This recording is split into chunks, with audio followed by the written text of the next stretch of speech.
The mansion in Bellevue Hills was unusually silent that morning, far too silent for a house with children. And then it happened. A small, fragile sound, so delicate that even the air itself seemed to pause just to listen. "Daddy." Eleanor Ashford froze at the doorway. Her Hermes handbag slipped from her hand and hit the marble floor with a soft clack. She was nearly petrified, her emerald green eyes widening, locked onto the scene before her. Her twin daughters, Ruby and Pearl, children who had never spoken a single word in all 5 years of their existence, were sitting on the soft wool rug, their sparkling eyes turned toward the man kneeling on the floor. Caleb Winters, in his faded Navy janitorial uniform, work gloves still on his hands, had his arms open toward the girls. His voice trembled as he whispered, "It's okay. Sweetheart, Daddy's here." And then the sound came again, clearer, stronger. "Daddy." This time, from the other child. In that moment, everything inside Eleanor plunged into a void. Her chest tightened, her throat burned dry, her whole body locked in place. Her daughters, born paralyzed, unable to walk, unable to speak, were now moving their lips, forming the first word of their lives. A word that shattered every diagnosis the top specialists had ever given. She couldn't breathe. For 5 years, experts from Seattle Children's Medical Center had insisted Ruby and Pearl would never speak. Therapists said their brains couldn't process language. But here, in her own home, the impossible was happening. Her 2 children were calling the janitor Daddy. Caleb had no idea Eleanor was standing there. His eyes were gentle, wholly focused on the girls, his warm voice soft, as if any louder sound might cause the fragile moment to dissolve. "Sweetheart, say it again," he coaxed gently. Eleanor's heart sank to the very bottom. She had spent millions of dollars on hospitals, therapies, machines, and doctors. She had prayed quietly and cried in places where no one could see. Her husband, Andrew, had died in a plane crash when the girls were only 3 months old. Since that day, she had tried to turn this house into something solid, orderly, structured, anything that would keep the grief from leaking through. Yet a single word had broken everything. She stepped back, slowly, before anyone could notice she'd been there. The door closed behind her with a soft sound, but the word Daddy clung to her mind like a ghost refusing to leave. Eleanor walked down the long hallway. Her Louboutin heels touched the marble floor without making a sound, just like she herself. Beautiful, but silent for many years. The tall cream-colored walls were lined with portraits of ancestors, all smiling, while the house itself remained cold. A thin breeze slipped through a cracked window. For the first time, Eleanor felt as if the house was watching her. She entered her office and sat at the large oak desk. Her fingers touched her familiar signing pen, but her mind couldn't hold on to anything. All she could see was the image of her daughters reaching toward Caleb, their eyes filled with a vibrancy she had never witnessed. She had lived in silence for too long. When Andrew was alive, the house overflowed with laughter. He sang in the garage, told stories at dinner, hummed melodies when Ruby and Pearl were still in her womb. But after he died, she replaced laughter with rules, music with control. She believed that if she kept everything tight enough, she wouldn't shatter again. But now, something inside her was cracking. Not pain. Something she didn't have a name for. She leaned back, staring up at the ceiling, trying to convince herself she might have misheard. Maybe the girls hadn't really spoken. Maybe it was just meaningless noise. But no, she had heard it clearly, not once, but twice. Eleanor stood and walked to the window. From the second floor, she could see the vast garden below. once designed to be filled with joy. But the swings had never been pushed. The grass held no tiny footprints. Toys remained tucked in their boxes year after year. She had created a world that was correct, but not alive. And then Caleb Winters had appeared. He'd arrived 3 weeks earlier. The management company said he was hard-working, quiet, and reliable.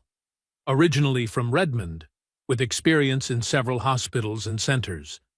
Eleanor had barely spoken to him, only glimpsed him in corners of the hallways, cleaning or humming softly. He was meant to be invisible among a large staff. But the girls noticed him. Nurses had said, "The girls follow his voice. They're calmer when he's around." Eleanor had dismissed all of it. She assumed everyone was imagining the beautiful things they wished were true, the way people cling to the tiniest hope when they've been desperate long enough. Now she didn't know what to believe. Eleanor put her hands over her face and exhaled. What did he do to them? How did he do it? She walked down the hall toward the care room. The door was slightly open. Inside, Caleb sat on the floor, the twins asleep beside him. He was writing something in a brown notebook, head slightly bowed, humming a slow melody. Eleanor didn't enter. She simply watched. Ruby and Pearl breathed steadily, their faces peaceful. One of them twitched slightly, as if a dream brushed softly across her cheek. Caleb gently tucked the blanket around her. Every movement was tender, as if each touch carried meaning. He didn't look like Andrew. Andrew had been tall, blonde, blue-eyed, the classic New England man. Caleb was shorter, leaner, with messy brown hair, sun-browned skin, and the tired face of a man who had endured too much. Yet somehow, the feeling he brought into the room was exactly what Andrew used to bring. Warmth, life, presence. Eleanor's throat tightened. She turned away before Caleb noticed and returned to her bedroom. That night, she couldn't sleep. Lying in the darkness, eyes wide open, staring at the ceiling. Every sound in the mansion suddenly sharpened. The ticking clock, the faint whistle of air through the vents, the rustling leaves outside the window. And beneath all those sounds, one word refused to leave her mind. "Daddy." It wasn't just a word. It was a door opening toward something she thought she had lost forever. Eleanor shot upright, her body trembling slightly. She whispered into the darkness, "Andrew, if you can hear me, what is happening to our children?" There was no answer, only the sound of her own heavy breathing. But she knew one thing for sure. Tomorrow, she had to speak to Caleb. She needed to understand what he had done, and why her daughters had found their voices in the arms of a stranger. What she didn't yet know was that the truth ahead would shake everything she had ever believed about love, healing, and faith. If you're following this story and want to know what truly happened to Ruby and Pearl, make sure to subscribe so you don't miss the next part. What do you think lies behind the strange connection between Caleb and the two little girls? The Washington sky was gray and heavy the following morning. A light drizzle tapped against the tall glass windows of the Ashford estate, creating a soft, lulling rhythm. Eleanor had barely slept. Every time she closed her eyes, she heard the word "Daddy," and saw her two daughters reaching toward Caleb. She sat at the dining table, staring at a cup of coffee that had long gone cold. Staff moved quietly around the room, each one careful not to disturb their employer. Something in the house felt different, as if something invisible had shifted during the night. When Caleb walked in carrying a tray of fresh towels and cleaning supplies, Eleanor slowly lifted her gaze. His calm expression barely changed. "Good morning, Mrs. Ashford," he said softly. Eleanor didn't answer right away. When she finally spoke, Her voice hovered between curiosity and doubt. "May I speak with you for a moment?" He stopped beside the table. "Yes, ma'am." Eleanor gestured for him to sit, but Caleb didn't. He remained standing, his hands folded neatly in front of his apron, his posture steady. She studied him in silence for a long moment, as though trying to find something in his face, something she herself couldn't name yet. Finally, Eleanor spoke, her voice careful, lower. "I saw what happened yesterday." The room seemed to be still. "I heard them speak." Caleb's eyes softened. He didn't look surprised. "Yes, ma'am." "They said, Daddy," Eleanor continued, her words falling out slowly. "Both of them. How did you make them do that?" Caleb glanced at his hands for a brief moment, and then looked back up. "I didn't make them do anything, ma'am. They did it on their own." Eleanor leaned forward. "You must have done something. You sang, or said something special. My children have been silent since they were born. The best doctors in Seattle couldn't help them. So what did you do?" Caleb's tone remained steady, unchanged. "I talk to them every day, ma'am. I read to them, I sing, and I hold their hands when they're scared. Maybe finally, they felt safe enough to respond." Eleanor's fingers tightened around the coffee cup. "Safe?" she repeated, almost to herself. She bowed her head slightly, shaking it. "You think that's all it takes? Safety? After all the money, all the therapies, you're telling me that feeling safe is enough?" Caleb didn't argue. He simply replied gently, "Sometimes that's all children need, ma'am. Someone who doesn't give up on them." For a long moment, neither of them spoke. The rain tapped softly against the windows, sending a low, steady rhythm through the room. Eleanor didn't know what to feel.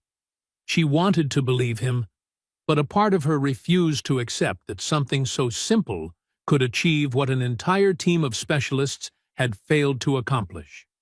She rose to her feet, her voice firming. "You were hired to clean, not to teach.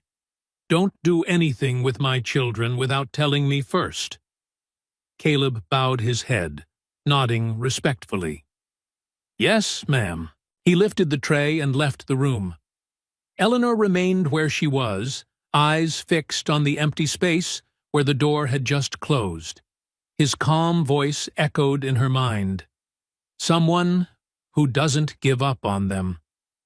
She finished the rest of her coffee without tasting it, then walked into her office.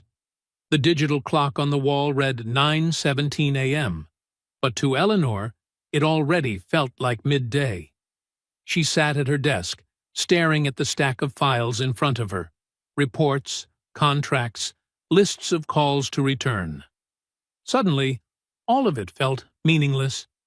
She opened her laptop and pulled up the girl's medical files, rereading the familiar words. Severe motor impairment. Nonverbal. Low cognitive response. For years, she had accepted those words as a sentence. But yesterday, that sentence had wavered. She couldn't stop thinking about Caleb's voice. Steady, certain, as if he knew something she had never understood. That afternoon, Eleanor asked Nurse Jennifer Hale to bring the twins to the playroom. She wanted to see it for herself. Jennifer rolled Ruby and Pearl into the room, each strapped into her small support chair. Their eyes drifted around the empty space. "Hello, my loves," Eleanor said, trying to keep her voice soft. "It's Mommy." Neither child moved. She stepped closer. "Can you hear Mommy?" she asked gently. Still silence. A sharp ache pierced Eleanor's chest. She took another step and touched Ruby's tiny hand. It was warm and soft, but the little girl didn't react. Jennifer spoke quietly behind her. "They've been silent all day, ma'am. Caleb is usually with them in the mornings, But today he was cleaning in the West Wing. "Call him here," Eleanor said almost reflexively. "Yes, ma'am." A few minutes later, Caleb entered. His uniform was slightly damp from work, the yellow gloves tucked into his apron pocket. He stepped in carefully, avoiding direct eye contact with Eleanor. When Ruby saw him, her expression changed instantly. Her tiny fingers twitched against the armrest. Pearl's head slowly turned toward Caleb. Caleb smiled, his voice lowering. "Hi, sweetheart," he whispered. Both girls blinked at the same time, then gave a faint, soft smile, one Eleanor had never seen directed at her before. Caleb knelt between their chairs and began humming a gentle, slow melody. It wasn't a song Eleanor recognized, just a simple, soothing tune. Ruby made a tiny sound in her throat, as if trying to imitate him. Pearl's hand stretched out just a bit farther. Eleanor's eyes widened. "Do you see that?" she whispered to Jennifer, her voice nearly breathless. Jennifer nodded, whispering back, "They've never done that with anyone else, ma'am." Caleb looked up, his expression still calm. "You see, ma'am, they can respond. They just need time, not pressure." Eleanor felt something shifting inside her, clearly, unmistakably. She wanted to speak, but no words came. Her throat tightened again, but this time it wasn't anger. After a long silence, she managed only one sentence. "You may stay with them for the entire afternoon." Caleb nodded, replying softly, "Yes, ma'am." Eleanor turned to leave the room, but just as she reached the doorway, she stopped. She looked back one more time. Caleb sat on the floor between the twins, still humming softly. Ruby moved her fingers to the rhythm. Pearl tilted her head slightly, her eyes half closed, her face relaxed and peaceful. Eleanor stood there quietly and realized a simple, painful truth. Right now, her children don't need another doctor. They only needed to be truly seen. And Caleb was the one who had seen them. That night, Eleanor sat in her office again. The rain had stopped, leaving only the faint hum of the house in the darkness. She looked out the window toward the dimly lit window of the care room. She whispered to herself, "What is he doing that all of us have missed?" She didn't yet know the answer, but she would soon. And the truth waiting ahead would change everything she believed about life, love, and what truly makes a family whole. The next day arrived in a heavy silence. The Seattle sky was still wrapped in a dense gray, and damp winds swept past the old oaks surrounding Bellevue Hills. Inside the estate, everything was as clean, orderly, and quiet as ever. But Eleanor couldn't find any peace. She had spent almost the entire night just thinking about what she'd seen in the playroom. The image of her daughters turning their eyes toward Caleb kept replaying in her mind. The way they moved when they heard his voice, the way their tiny hands reached for him. For 5 years, they had barely responded to anyone, their gazes drifting into nothingness. And now, they were waking up, little by little. She needed an explanation. Eleanor went upstairs, walking down the hallway toward the care room. She hadn't even touched the doorknob when a warm, gentle voice drifted out from inside. "Caleb." She pushed the door open very softly and stopped. Caleb was sitting cross-legged on the soft rug, the twins lying beside him. The curtains were drawn wide, letting the pale morning light of a gray day wash over the room. His back was straight, his hands patiently rubbing lotion into the girl's arms. His voice was low and steady. He was singing. And in that moment, Eleanor's entire body froze. She knew that song. It hit her like a memory she had spent years trying to bury deep in her subconscious. Andrew, her husband, had hummed that melody every night during the months she was pregnant.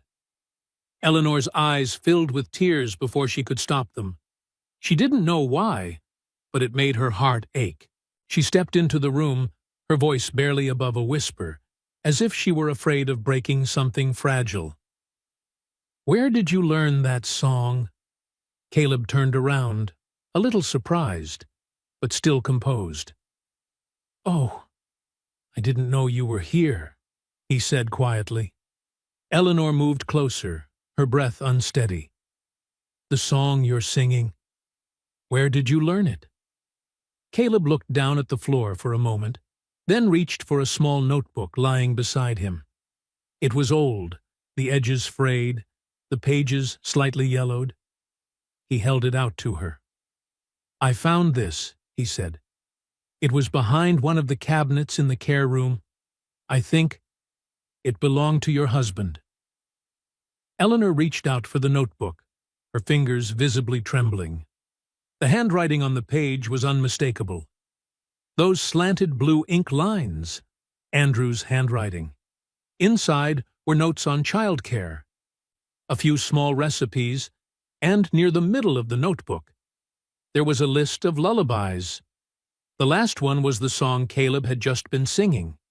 At the top of the page, Andrew had written, "For when I'm not here anymore."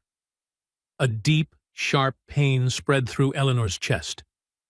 "You found this in here?" she asked, her voice tight. "Yes, ma'am," Caleb replied. "I thought maybe the girls would want to hear their father's song. I didn't mean to overstep." Eleanor slowly shook her head. Her eyes were still locked on the page. "No." "You didn't overstep," she said, her voice breaking. "You did what I should have done." Caleb smiled faintly, a gentle, kind smile. He glanced down at the twins and said, "They love this one. Every time I sing it, they try to move their mouths along." Eleanor looked at Ruby and Pearl. Both girls were gazing at Caleb, their fingers twitching slightly as if they wanted to reach for him. She knelt down beside them and touched Ruby's hand. The little girl didn't flinch. Instead, for the first time in years, she turned her head toward Eleanor. A tiny sound, like a broken breath, escaped the child's lips. Eleanor went rigid. Was that something?" she whispered, almost afraid to breathe. Caleb smiled. "She's trying to speak," he said. "She's been practicing when I read to them. Little sounds, weak breaths. I think she's getting stronger." Eleanor swallowed with difficulty. Her throat felt parched. She had waited years just to hear a sound like that. Anything at all. And now that it was actually happening, she had no idea how to respond. She rose slowly to her feet, her mind spinning. "I don't understand," she said. "The specialists all told me there was no hope," Caleb answered in a gentle but steady voice. "Hope doesn't disappear, ma'am. People just stop listening to it." Eleanor looked him straight in the eye. There was no arrogance there, no trace of self-importance, only pure sincerity. That afternoon, Eleanor couldn't bring herself to leave the care room. After lunch, she quietly returned and stood in the hallway. Through the crack in the door, she heard Caleb's voice, steady and calm. He was reading a picture book, his voice slow and clear. After each sentence, he paused for a few seconds, patient, waiting, as if every moment mattered. "It's okay, sweetheart. You can talk," he whispered. "You can try." Eleanor leaned her back against the wall, arms folded across her chest, not out of anger, but because her heart felt so heavy. Her eyes burned. She had lived with these two children for 5 years, and yet today was the first day she truly saw them. Caleb was not just cleaning. He was healing something in this house, something that had broken a long time ago. She stood there for a long time, listening. Caleb's voice was simple, not poetic, but it reached the deepest places inside Eleanor, places she thought had died with Andrew. When the story ended, Caleb began to sing that lullaby again. Andrew's familiar melody wrapped around the room, soft as an embrace. Eleanor's lips trembled. "Andrew," she whispered, "if you could see this, he's doing the things I couldn't." She turned away, but before she left the hallway, she glanced through the crack one more time. Caleb had fallen silent. He was writing something in the notebook, probably the kinds of things he recorded every day. That night, when the whole house had fallen asleep, Eleanor sat alone in her office. She opened the notebook Andrew had left behind and read every line. Each line was his voice, each word a piece of him. And then she came across a passage that stole the air from her lungs. "If anything ever happens to me, remind the girls that love can still reach them, even when words can't." Eleanor closed the notebook. Her hands were shaking. For years, she had tried to heal with money, science, discipline, and control. But Andrew had understood something she never dared to believe. Sometimes, love is the only medicine left. She leaned back and whispered softly, "Thank you, Caleb," even though she knew he was asleep and couldn't hear her. The next morning, when Eleanor woke up, the air in the house felt lighter, brighter. She didn't know what lay ahead, but deep inside, she knew one thing for certain. Something inside her had changed forever. And this was only the beginning. Eleanor couldn't stop thinking about Caleb. Who was he? Why did he care so deeply about two children he had only met a few weeks ago? And most importantly, how could he understand exactly what her daughters needed when an entire team of doctors, specialists, and the best experts she had ever hired had all failed? On Wednesday morning, she decided to find out. Eleanor called the staffing agency that had referred Caleb. Her voice was cold, professional, classic Eleanor Ashford. "I need the complete file of Caleb Winters. Every position he's ever held, the reasons he left, and all references." "Yes, Mrs. Ashford. We'll send it immediately." An hour later, her inbox received a thick PDF document. Eleanor sat in her office, poured herself a cup of hot tea, and opened the file.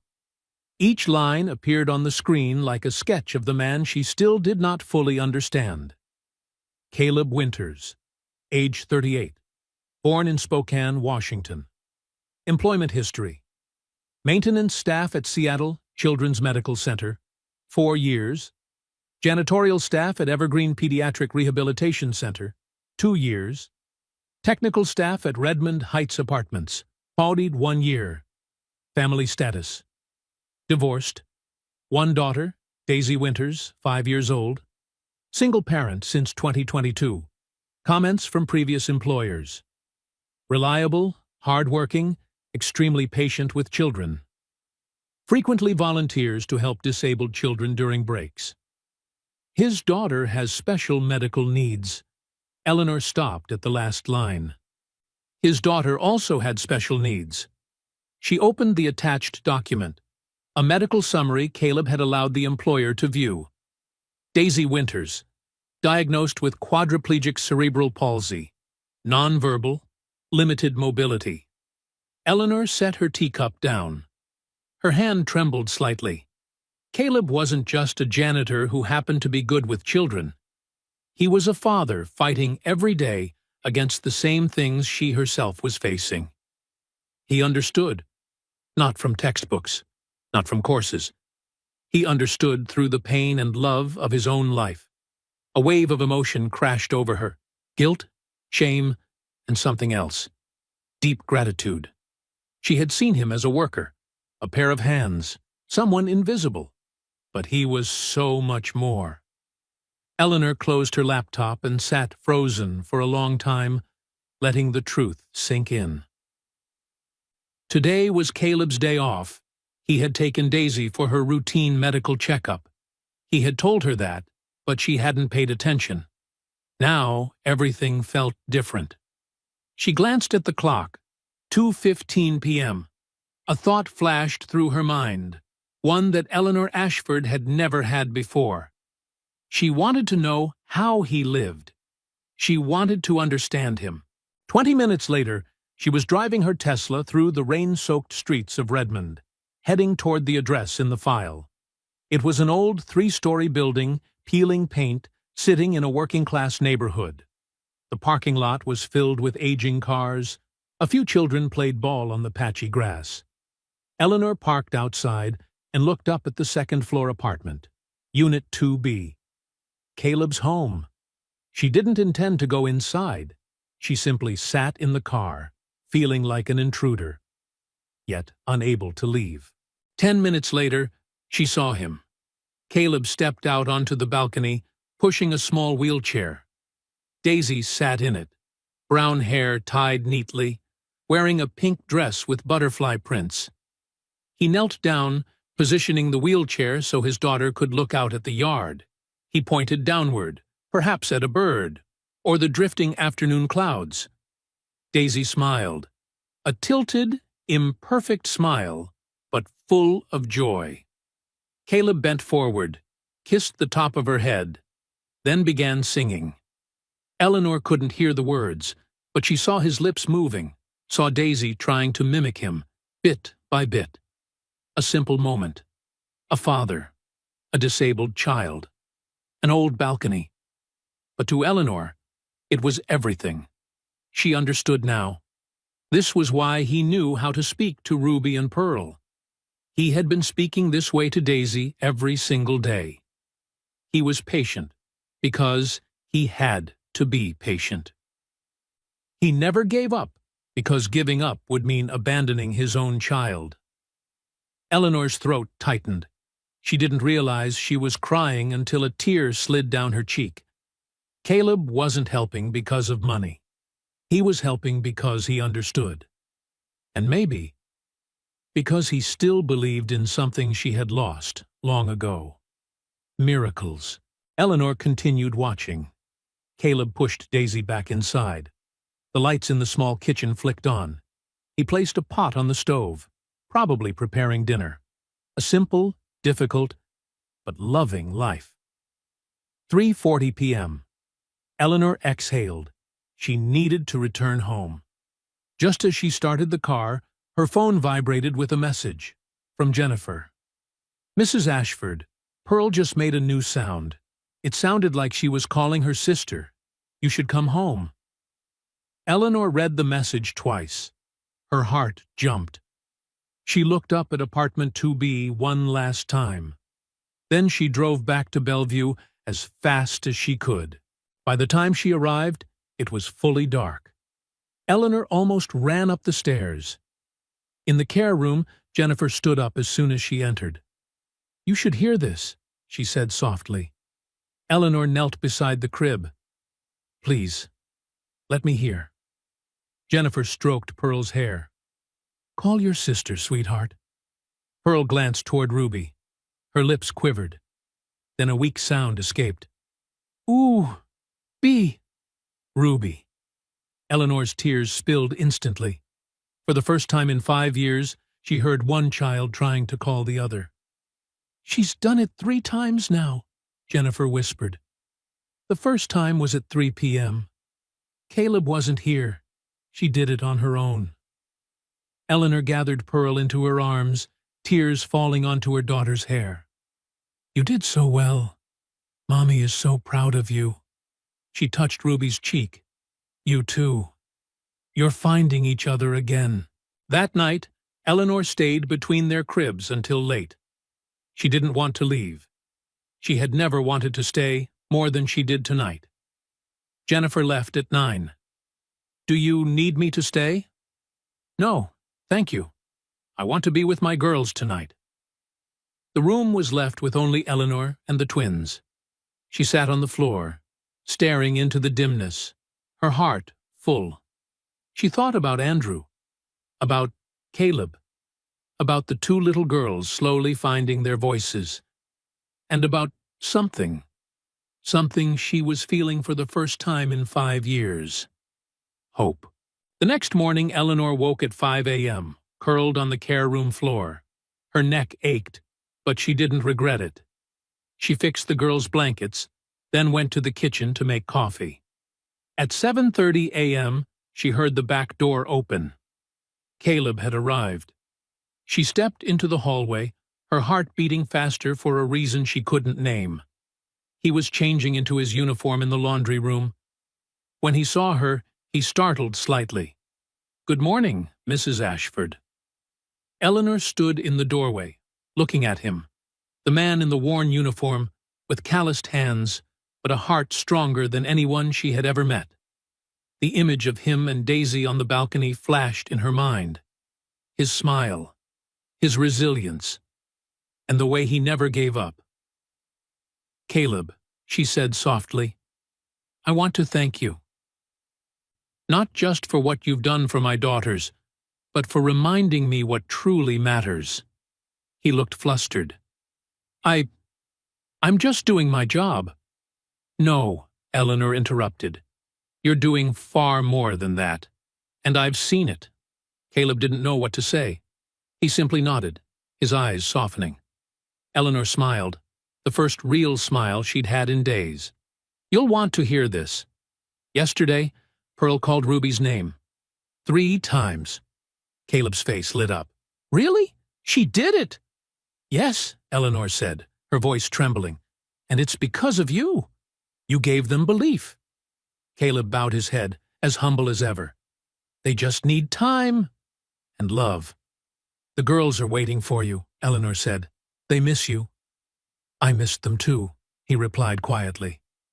And in that moment, Eleanor knew everything had changed. Not just for her daughters, but for herself.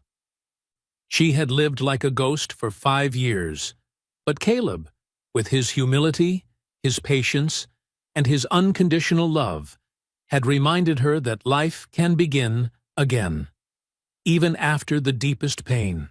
The air outside grew thick and heavy that afternoon.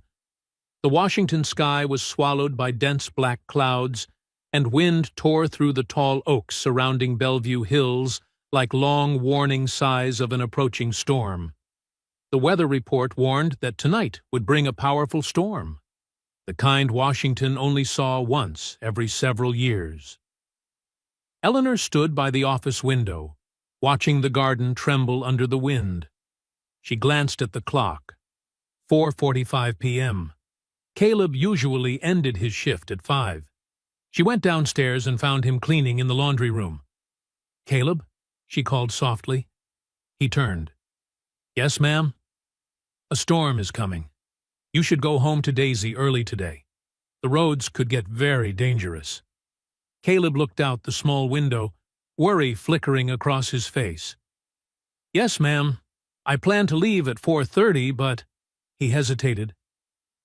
"But what?" "The girls seem restless today," he said. "They keep turning toward the door. I think they can sense the storm." Eleanor understood. The girls were sensitive to weather shifts, to pressure changes. "You did well," she said. "Now go home to your daughter. I'll stay with Ruby and Pearl." Caleb nodded, though worry lingered in his eyes. "If you need anything, please call me. I'll keep my phone on." "I will," Eleanor replied. "Drive safely." Caleb left at 5:15, just as the first raindrops began tapping softly against the glass. Eleanor went up to the care room. Nurse Jennifer was preparing for the night shift. "Mrs. Ashford," Jennifer said, "I checked the forecast again. This storm might cause an outage. I've prepared flashlights and candles." "Thank you, Jennifer." The twins were already in their cribs, but not asleep. Their eyes were wide, staring up at the ceiling. Ruby's fingers twitched slightly. Pearl turned her head toward the window where the wind was slamming against the glass. Eleanor pulled a chair between the cribs. "I'm here, my loves," she whispered. I'm not going anywhere." But the girls weren't calm. Their eyes kept shifting toward the door, as if waiting. They were waiting for Caleb. A sharp ache pressed into Eleanor's chest. She was their mother. Yet the person they sought was him. By 7 p.m., the storm truly hit. The wind grew into long, haunting howls. Rain hammered the windows like handfuls of pebbles thrown again and again. Then a thunderclap exploded, shaking the entire house. The lights flickered. Once, twice, then went out. "Power's out," Jennifer said, quickly turning on a flashlight. In the darkness, Eleanor heard something she had never heard before. The girls were crying, not whining, not soft, restless sounds. Real crying, panicked, terrified, choking cries. "Ruby! Pearl!" Eleanor leapt to the cribs. She lifted Ruby into her arms, holding her tight. "It's okay, sweetheart. Mommy's here. Mommy's right here." But Ruby kept sobbing, and so did Pearl. Jennifer held Pearl. "They're very scared, ma'am. They've never experienced a storm like this." Eleanor rocked Ruby gently, trying to sing the lullaby from Andrew's notebook. But her voice shook. She couldn't make it steady or warm like Caleb's. The girls still cried. Another thunderclap boomed, even closer, rattling the window panes. Ruby cried harder, then suddenly released a sound unlike anything Eleanor had ever heard. It wasn't just a cry. It was a word. "Ka-leb." Eleanor froze. Pearl began too. "Ka-leb." Her voice was weak, trembling, but unmistakable. They were calling him. In their terror, the person they wanted was not their mother. It was Caleb. Eleanor's heart fractured, not out of jealousy or anger, but because she finally understood something deep and painful.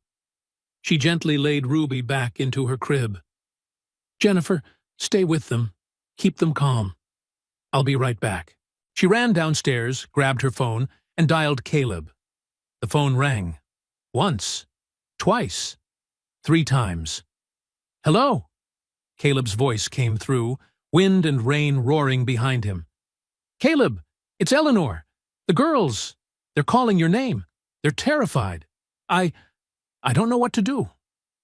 There was a brief silence. Then he said, "Can you put the phone near them? Let me talk to them." Eleanor ran upstairs immediately. She set the phone between the cribs and turned on the speaker. "They can hear you now," she said. Caleb's voice came through. Low, warm, familiar, even distorted by the storm. "Ruby, Pearl, it's Caleb. It's okay, sweethearts. The storm will pass. Mommy is right there with you. She loves you very much." The crying slowed. Caleb began singing, the same lullaby. Through the phone, the sound was scratchy, but the melody was clear, gentle, steady, comforting, just like always. Ruby calmed, Pearl calmed, their eyes fluttered, then closed, their breathing steadied. Eleanor sat down on the floor, tears pouring down her face. She listened to Caleb sing through the storm and realized a truth that was both painful and beautiful. Love isn't measured by blood. It's measured by who shows up when the child needs them most. When the song ended, the girls were fast asleep. Eleanor picked up the phone. "Caleb?" "Yes, ma'am?"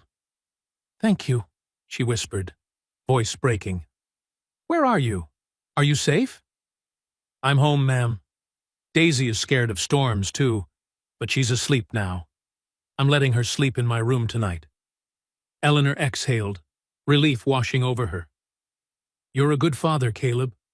He paused, then said quietly, "And you're a good mother, Mrs. Ashford. You just need to believe that." Those words pierced her, not to hurt her, but to awaken her. "Good night, Caleb," she whispered. "I'll see you in the morning." "Good night, ma'am." The call ended. Eleanor sat in the darkness, the flashlight casting dim shadows on the wall. She looked at her daughters sleeping deeply. In all 5 years living in this house, she had never truly been present for them. She hired people, signed checks, and scheduled appointments. She hid from pain through work, through distance. But tonight, hearing them call Caleb, she didn't feel angry. She felt awakened. Jennifer watched her. "Mrs. Ashford, do you want me to stay so you can rest?" Eleanor shook her head. "No, I'll stay with them tonight." The nurse nodded. "I'll be in the next room if you need anything." When Jennifer left, only Eleanor and the twins remained. She sat between the cribs, holding Ruby's hand in one and Pearl's in the other. Then she began to sing. At first her voice trembled, uneven, but slowly she found the melody. Andrew's lullaby. The song Caleb had brought back. This time she wasn't singing because she thought she had to. She sang because her heart wanted to. The storm lasted past midnight. Around 1 a.m., rain still fell steadily, but the thunder had drifted far away. Eleanor remained there, singing the songs she once thought she had forgotten. Sometimes she stopped just to watch their small, sleeping faces. She touched Ruby's cheek, then Pearl's. "I'm sorry," she whispered.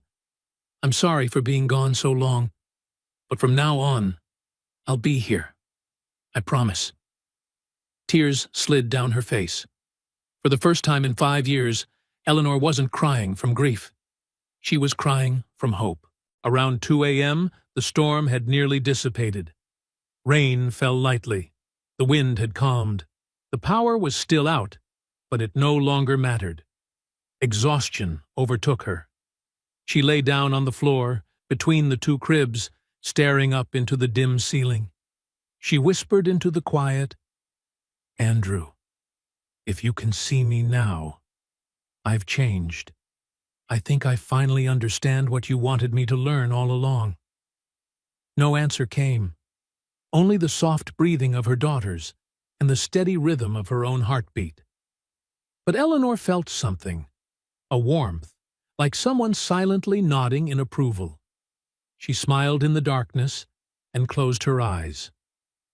For the first time in 5 years, Eleanor Ashford slept beside her daughters, not out of duty, but because her heart had chosen to. Eleanor woke up in the pale sunlight streaming through the window. The power had been restored. She sat up, her neck sore from spending the whole night on the floor, but her heart felt light, as if she had finally set down the boulder she'd been carrying for years. She glanced at the clock on the wall. 7:30 a.m. The girls were still asleep, their breathing steady, their faces peaceful. Eleanor rose quietly, not wanting to wake them. The morning shift nurse, a young woman named Sarah, was preparing formula in the corner of the room. "Good morning, Mrs. Ashford," she smiled, slightly surprised. "Did you sleep here all night?" Eleanor nodded, smoothing her hair back. "Yes, last night was very special." She went down to the kitchen, brewed a strong cup of coffee, then stood by the window, looking out at the garden. Broken branches were scattered across the lawn, the remnants of the storm. But the sky had cleared, and sunlight was slipping through the slowly dissolving clouds. At exactly 8 o'clock, the back door opened. Caleb stepped in, his uniform still marked with a few faint streaks of rain left over from the night before. Eleanor turned around. They looked at each other for a few seconds, neither of them speaking. Something in the air had changed, a wordless kind of connection. "Are you all right?" she asked, her voice noticeably softer. "Yes, ma'am. Daisy is all right, too. She was a little shaken by the storm, but she smiled again this morning." Eleanor stepped closer. "Caleb, last night, the girls called your name. For the first time, they clearly formed a word, and that word was your name." Caleb's eyes widened. "Really?" "Yes." Her voice still held a faint tremor. And in that moment, I realized something. My daughters love you. Not because you're staff, but because you're the one who is always there, when they need someone. She paused for a beat, looking straight into his eyes. And I realized something about myself, too. I've been running away for the last 5 years. I hired people to care for my children because I was afraid to love and lose again. But you showed me that loving someone doesn't mean you're not afraid. It means that even when you're afraid, you stay. Caleb listened in silence, not interrupting. Eleanor took a deep breath. I want to ask you something, and you have every right to refuse. Please go ahead, ma'am. I want you to move in here, with Daisy. Caleb froze, clearly stunned. Eleanor spoke quickly, afraid he might misunderstand. In the West Wing, there's a row of rooms that used to be for guests. 3 bedrooms, a private living room, and a small kitchen. You and Daisy could live there, rent-free, and I'll double your salary. She paused, then continued more slowly. But not because of the money, not because I want to buy your dedication, but because... Her voice suddenly tightened. It took her a few seconds to go on. Because my girls need you. They need someone they trust. And I think Daisy deserves better care too. We have professional nurses here, like Jennifer, medical equipment, and safe spaces for her to play. I don't see this as charity. I see it as a fair arrangement. She held his gaze. You help me care for Ruby and Pearl, and I help you care for Daisy. We do that as a family. The word family left her lips with difficulty, but Eleanor said it with all the sincerity she had. Caleb's eyes turned red. He turned his face to the side and wiped the corner of his eye with the back of his hand. For a long moment, he couldn't speak at all. At last, his voice came hoarse. You don't have to do this, ma'am. I know, Eleanor replied softly, but I want to, because you deserve it. Daisy deserves it. And my daughters, they deserve someone who will never give up on them. Caleb turned back to her, looking straight at her.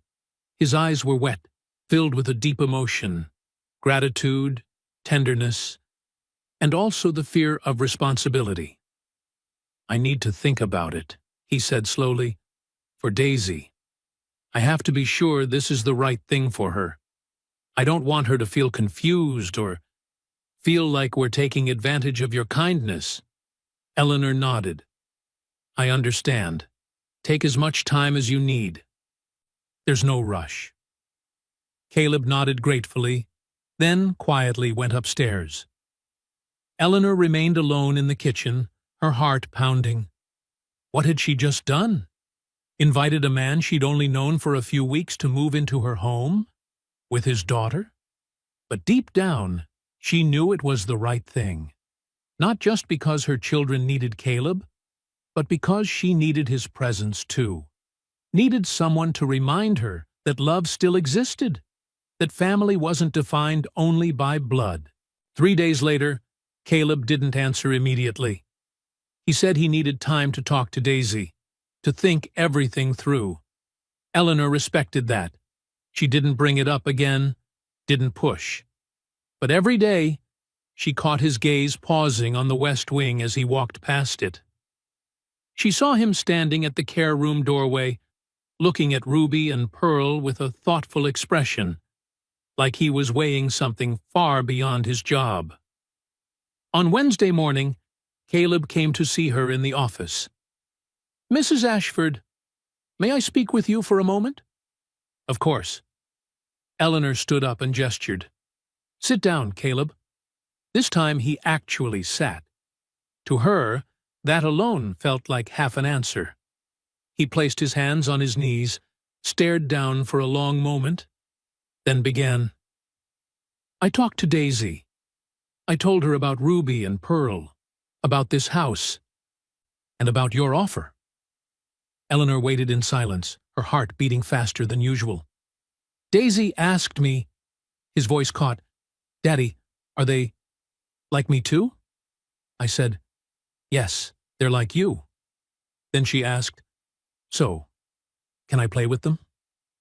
Tears rushed to Eleanor's eyes. She lifted a hand to cover her mouth. Caleb's eyes were red, too. She's only 5, ma'am. And in her whole life, she's never had a real friend. No child understands her. He took a deep breath, then looked straight at Eleanor. So, if you still want us, we'll move in. But I have one condition. What is it?